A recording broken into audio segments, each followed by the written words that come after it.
Inhabitants of Okomu Coconut Camp and Ijaw-Igbene communities have cried out to relevant authorities to rescue them from Okomu Palm Oil PLC, as it ranges from locking out the entrance, harassment, intimidation with security agencies. The villagers who made this known in a town hall meeting said they were terrified by the action of the company, whom they also accused of attempting to enslave them at Coconut Camp in Ovie Northwest Local Government Area of Edo State. Speaking, the Feiwe of Okomo Kingdom, Chief Ajele Sunday frowned at the open assault and called for justice against the palm oil firm.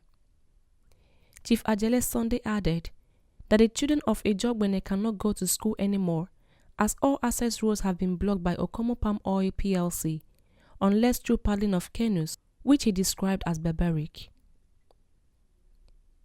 Some Okomu high chiefs, including Chief Yabeke French, Chief Woluku Wilson, and Kowe Kelvin said the activities of the company over the years have been characterized by violation of citizens' rights. They accused the Arsonis of burning personal documents, including academic materials, adding some of them were ready to become career persons later in life. Other affected women, including Chief Mercy Yambo, Mrs. Margaret Igbegbe, Mrs. Silva Sampson, expressed disappointment of use of brute force. Alleged military might be dislodged, dislocate, disperse villagers and settlements within their areas of operation. They called on government to ensure that Okomu Palm Oil Company PLC stop forthwith their destruction, pays compensation for the destructions and losses.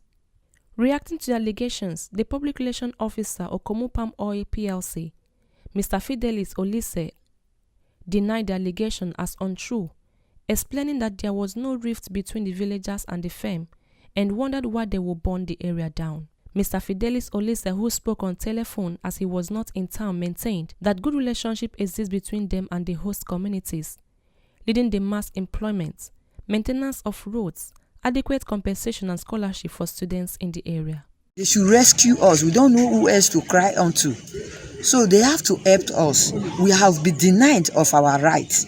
So all what we need from the government is that they should come to our aid to come and help us. They should help us from everything we have been passing through. Even we don't have secondary school in our place. We don't go to school. Our children don't go to school, except you will take your children to Benin before you can train them. And any of them that does not have money to take them to that place, they will leave their children. The children will be roaming around. I thought they go that farm self, they don't carry them. They do plant and they banga. You know they do farm again. They can go cut fish knife. They pack them for there. As if they pack them for there, they come. They say that because of here at the farm, they collect the canoe. Now as a day, so they don't carry my canoe seven. Much security with army, and then come on the camp. So now we don't know where to stay. Now other people house now they stay now. They can early in the morning. Now I take them off for us. I say make I go check my net. As I take them out. Now this my sister. Joe run come in with her children. Then full one big boat like that. They call her come with me. I say waiting for happen. He say Okomu security with the army don't come camp. I say waiting for happen when they come now. He say no. Now all of us they run. As we they run, me long since 1976 to 1990 that the company started full operation. The communities are under siege. The communities are living a life of servitude.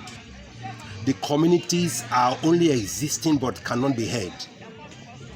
As I speak, there is a martial curfew from 6 p.m. to 6 a.m. every day since 2017.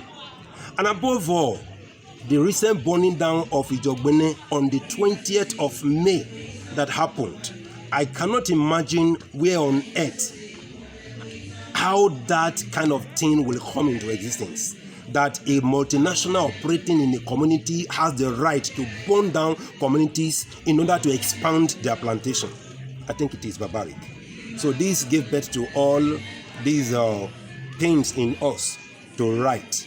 And that is the reason we are gathered today, that the IG has sent the policemen to come and cause an investigation to see exactly what is on ground. And we have been deprived of our rights by saying We that are supposed to be fishing along the creeks could not fish any longer. And most of our livelihood was being tampered by the same this company. There was no compensations, and most of the people that has been evacuated have become homeless, and they have no place to reside. They are all in the forest, living like animals. I should come to our aid, and I'm even happy for the various communities, kingdom, Ijaw-Igbene and others that signed to this document. And now we want the government to come to our aid to see that we are removed from this bondage and from this cage. Even a woman, if she is in pregnancy, we all know that 9 months is the normal time of delivery.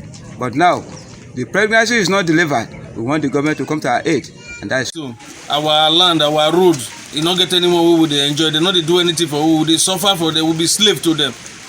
For me to follow wrong route where we are not supposed to pass, they will collect for 5,000 for which three where they say they move to hand. I copy 3,000, 15,000 for 5,000 into 3 places. They call issue me receipts.